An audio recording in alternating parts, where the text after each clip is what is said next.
주님께서 여러분과 함께 또한 사제의 영과 함께 루카가 전한 거룩한 복음입니다. 주님 영광 받으소서. 그때 예수님께서 사람들에게 이르셨다. 너희는 주의하여라. 모든 탐욕을 경계하여라. 아무리 부유하더라도 사람의 생명은 그의 재산에 달려있지 않다. 예수님께서 그들에게 비유를 들어 말씀하셨다. 어떤 부유한 사람이 땅에서 많은 소출을 거두었다. 그래서 그는 속으로 내가 수확한 것을 모아둘 데가 없으니 어떻게 하나 하고 생각하였다. 그러다가 말하였다. 이렇게 해야지. 곡간들을 헐어내고 더 큰 것들을 지어 거기에다가 내 모든 곡식과 재물을 모아두어야겠다. 그리고 나 자신에게 말해야지. 자, 네가 여러 해 동안 쓸 많은 재산을 쌓아두었으니 쉬면서 먹고 마시며 즐겨라. 그러나 하나님께서 그에게 말씀하셨다. 어리석은 자야, 오늘 밤에 네 목숨을 되찾아갈 것이다. 그러면 네가 마련해둔 것은 누구 차지가 되겠느냐? 자신을 위해서는 재화를 모으면서 하나님 앞에서는 부유하지 못한 사람이 바로 이러하다. 주님의 말씀입니다. 하느님, 그리스도님 찬미합니다. 찬미 예수님, 찬미 예수님 하나님의 복동이 사랑합니다. 사랑합니다.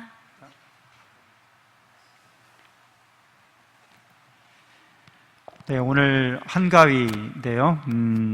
옛날부터 이 한가위는 이제 우리 조상님들이 한 해의 결실을 이제 거두기 시작하면서 처음으로 거둔 결실에 대해서 하나님께 하늘에 감사드리면서 제천 의례를 행했던 것으로부터 시작되었죠.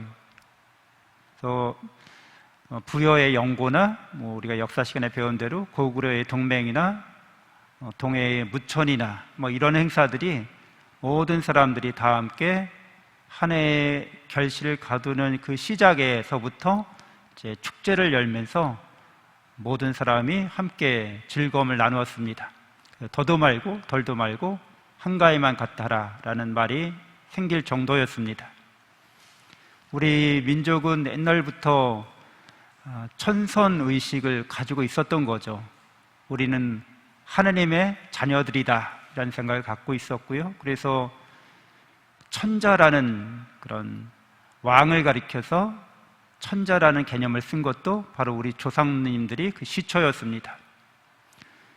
이렇게 천선의식, 또 천자에 의해서 다스려지는 나라, 그 나라는 놀랍게도 다른 나라의 신화들과는 좀 다른 측면을 갖고 있었죠. 우리 건국 신화는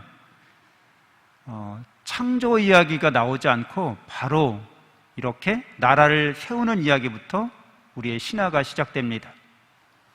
잘 알다시피 그 나라의 시작을 우리는 건국 이념을 홍익인간이라고 했습니다. 그리고 제세이화라고 했는데요. 널리 사람을 이롭게 한다는 것, 그것은 하느님 자녀들로서, 하느님의 아들로서 임금이 해야 될 일이라고 봤던 거죠. 우리 민족을 가르쳐서 동이족이라고 했습니다. 그 이자는 오랑캐 이자라고 지금은 쓰여지고 있지만 본래 그 이자는 오랑캐 이자가 아니라 그 글자가 시작된 때에는 어질 이자, 온유할 이자, 그런 의미를 갖고 있었습니다. 그러니까 동쪽에 사는 어진 사람들이라는 의미인 거죠. 그들이 말하는 그 어짐을 표현하고 어짐을 실천하는 것이 고대 사회의 여러 다른 민족에게 모범이 되었습니다. 이러한 동이족들은 또한 조상 숭배 사상도 갖고 있었습니다. 그래서 조상님들께 숭배하는 그런 또한 의례를, 제례를 각 집안마다 행했던 거죠. 같이 모여서는 제천 의례를 하고 각자의 집안은 또 조상들에게 제사 지내는 그런 의식을 함께 했습니다. 그때 우리가 이 나라 고조선이 멸망하면서 그리고 그 이후에 계속되는 나라들이 종교를 이제 다른 곳에서 이국에서 유입하게 되죠. 그래서 불교가 들어왔고 유교가 들어왔는데, 불교나 유교는 하늘에 있는 신을, 하느님을 모시는 종교가 아니었습니다. 그러니까 이런 제천 의례가 약화된 거죠. 우리가 한 민족으로서 하느님의 자녀들이라는 그런 의식이 약화되었습니다. 그 대신 이제 가족의식, 조상 숭배 의식은 더 광화가 된 거죠. 약간 이제 균형이 조상 숭배랑 하늘 숭배랑, 그리고 하늘 숭배 안에서 조상 숭배가 이루어지는 이런 패턴이었는데, 이제 하늘 숭배는 거의 약화되고 조상 숭배만 강화가 됐던 거죠. 특별히 유교 제례를 통해서 그런 측면들이 더 부각이 될 수밖에 없었습니다. 조상 제사를 철저하게 유교식으로 우리가 지금까지 해왔던 거죠. 조선조 500년 내내. 그래서 며느리들이, 여성들이 가부장적 사회에서 굉장히 고통을 많이 받았죠. 근데 요즘은 잘 알다시피 가족을 중심으로 했던 가정의례마저, 이런 제사의식마저 많이 약화되고 있는 추세입니다. 사회 공동체 의식도 조상 제사를 중심으로 하는 가족 그 의식보다 약화된 상태에서 가족 공동체를 이루고 있는 이 문화마저도 여러 가지 요인들로 인해서 약화되고 있는 위기 상황을 맞이하고 있는 거죠. 그래서 요즘 젊은 사람들은 결혼도 꼭 필수 사항이 아니라 선택 사항으로 여기고 있죠. 결혼하면 뭐 좋을 수도 있고, 결혼 안 할 수도 있고, 꼭 내가 결혼해야 된다는 의식이 없고, 또한 결혼하기 어려운 여러 가지 사회적, 경제적 그런 요인들이 작용하고 있어서 결혼하는 세대들이, 이제 젊은 사람들이 그렇게 전과 같지 않습니다. 또한 결혼한다고 할지라도 반드시 자녀를 낳아서 키워야겠다는 그런 의식도 약화되었습니다. 그리고 자녀를 낳는다 할지라도 한 명 정도 낳거나, 뭐 특별한 경우에는 2명, 3명을 낳는 거죠. 그러니까 한 명도 낳지 않고 그냥 사는 부부들이 많이 있습니다. 또한 부모를 봉양하고 부모를 모시고 사는 것 또한 전과 같지 않은 거죠. 그 부모를 모시고 사는, 봉양하는 것들을 사회가, 국가가 이제 책임지도록 그렇게 사회 변화가 이루어지고 있습니다. 그러니까 이렇게 되어가는 우리 한민족이 몇십 년 후에는 인구도 크게 줄게 되고, 지금은 5천만인데 인구가 줄어들기 시작했죠. 이런 추세로 나가면 뭐 일정 시간이 흐른 뒤에는 한민족이 소멸할 거다, 이런 이야기까지 이제 학자들은 이야기하고 있습니다. 인구학자들은. 이런 위기 상황에서 우리가 지혜를 배울 수 있는 그런 민족을 찾자면 바로 유태인들이죠. 유태인들은 잘 알다시피 성경의 민족인데, 그들은 나라 없이 2000년 동안을 세계를 유랑했죠. 그런데도 그들은 가족 공동체 의식, 민족 공동체 의식을 잘 유지하고 있습니다. 그들은 하느님의 자녀들로서 하느님 사랑과 은총 안에서 늘 신앙 공동체 의식을 가르치고 배우고 그리고 지켜나갈 수 있었던 겁니다. 모든 이스라엘 사람들은 쉐마 이스라엘이라고 하는 신명기 6장 4절에서 7절의 말씀을 암송하는 것으로부터 자녀들에게 신앙교육을 시킵니다. 하느님을 사랑하고 또 하느님 사랑 안에서 가족들이 공동체를 이루어가도록 그렇게 교육하는 거죠. 아이들이 말을 하기 시작하면 성경 말씀이 쓰여진 접시에 꿀을 발라서 그거를 핥아 먹으면서 이제 그 말씀을 부모가 암송하고 자녀들도 따라 암송하도록 하는 거죠. 들어라 이스라엘아, 주 너의 하나님은 한 분이신 주님이시다. 너희는 마음을 다하고 힘을 다하고 목숨을 다하여 주 너의 하나님을 사랑해야 한다. 오늘 내가 너희에게 명령하는 이 말을 마음에 새겨두어라. 너희는 집에 있을 때나 길을 갈 때나 누워 있을 때나 일어나 있을 때나 내가 너희에게 명령한 이 말을 너희 자녀들에게 거듭 들려주고 일러주라고 그렇게 말을 하고 이 말을 이제 자녀들에게 교육시키는 거죠. 하나님을 사랑해야 한다는 것들을 계속해서 자녀들에게 외우게 하고 그 외운 것들을 마음에 새기게 하고 그거 하나님을 사랑한다는 게 과연 어떻게 해야 하는 것인지 가족 간에 서로 토론하고 이렇게 나누고 하는 거죠. 나눔을 하는 겁니다. 이렇게 계속해서 성경 말씀으로 하나님의 사랑 안에서 은총 안에서 교육받고 기도하고 말씀 나눔을 통해서 어디에 살든지 유태인들은 세대 차이를 극복할 수 있게 된 거죠. 1000년 전의 사람이든 오늘날의 사람이든 우리가 같은 신앙을 갖고 있으면 세대 차이가 없습니다. 근데 신앙이 없으면 쌍둥이도 세대 차이가 나는 거죠. 자신만의 개성, 자신만의 사고방식, 자신만의 삶의 가치 체계가 있기 때문에 가족 간이라 할지라도 이렇게 하나님의 사랑에 대한 신앙과 은총으로 가족이 함께하지 않는 이상은 같이 사는 남남이 될 수 있습니다. 살아가는 인생 목적 자체가 다른 거예요. 가치관이 다릅니다.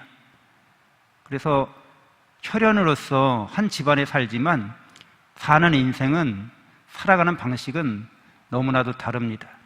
모든 사람들이 모든 가족들이 하나님의 사랑 안에서 신앙적 일치를 이룰 수 있는 것, 그것은 너무나도 자명한 진리이기 때문에 그것이 가능하다는 것을 우리는 믿고 있습니다. 사랑이 무엇인지, 하나님의 사랑 안에서 어떻게 일치할 수 있는지 아주 간단하게 그것을 말하자면 황금률인 거죠. 가족은, 이웃은, 모든 사람은 남이 너희에게 해주기를 바라는 그대로 너희도 남에게 해주어라. 네가 받고 싶은 대로 남에게 해주라는 거죠. 서로가 서로에게. 그것이 사랑의 아주 단순한 면입니다. 적극적인 면입니다. 그러니까 부부 간에, 형제 간에, 가족 간에, 이웃 간에 서로 바라고 원하는 게 있는데 그것들을 서로 채워주라는 거죠. 할 수 있는 능력 안에서 그걸 해주려고 노력하라는 거죠. 그것이 가족 사랑으로 하나 되는 하나님의 사랑 안에서 시작되는 것이고 하나님의 사랑 안에서 그것이 완성될 것이라는 것을 확신할 수 있도록 그렇게 가르치고 배우면서 실천하여 나갈 수 있습니다. 또한 사랑의 좀 소극적인 면을 들자면 토비기 4장 15절에 네가 싫어하는 일을 남에게 하지 마라 이렇게 나와 있습니다. 이런 말씀은 황금률은 적극적인 면에서 실천하라는 것이고 이 토비기에 나오는 말씀은 소극적인 면에서 하지 말아야 될 것들을 이야기해 줍니다. 공자님도 자공이 제자가 물을 때 제가 인생을 살면서 지켜야 될 한 가지 중요한 것을 말씀해 주십시오 했을 때 서라고 얘기합니다. 그 서라는 글자가 같을 여자에다가 밑에 마음심 변을 쓰는 거죠. 그러니까 서라는 말은 같은 마음이라는 뜻인데 그게 무슨 뜻입니까? 라고 자공이 묻자 공자가 자기가 싫어하는 일을, 네가 당해서 싫은 일을 남에게 하지 말라는 그런 토비기의 말씀과 같은 뜻으로 이야기해 줍니다. 같은 마음이기 때문에 네가 당해서 싫은 일을 남에게 하지 않는 것, 그것을 사랑이라고 말할 수 있는 거죠. 사랑은 모두가 다 수긍하는 바고 모두가 인정하는 바고 모두가 그 진리를 믿고 진리에 따라서 생활해야 할 수밖에 없는 그러한 길입니다. 그러니까 하나님께서 우리를 사랑의 길로 이끌어 주셔서 누구나 가족이면 또 사람이면 또 이웃들과 함께 살아가야 한다면 황금률과 이 사랑의 소극적인 면을 실천할 때만 공동체를 이루어 갈 수 있는 거죠. 이 두 가지를 벗어나게 되면 그러니까 인간다운 삶에서 어긋납니다.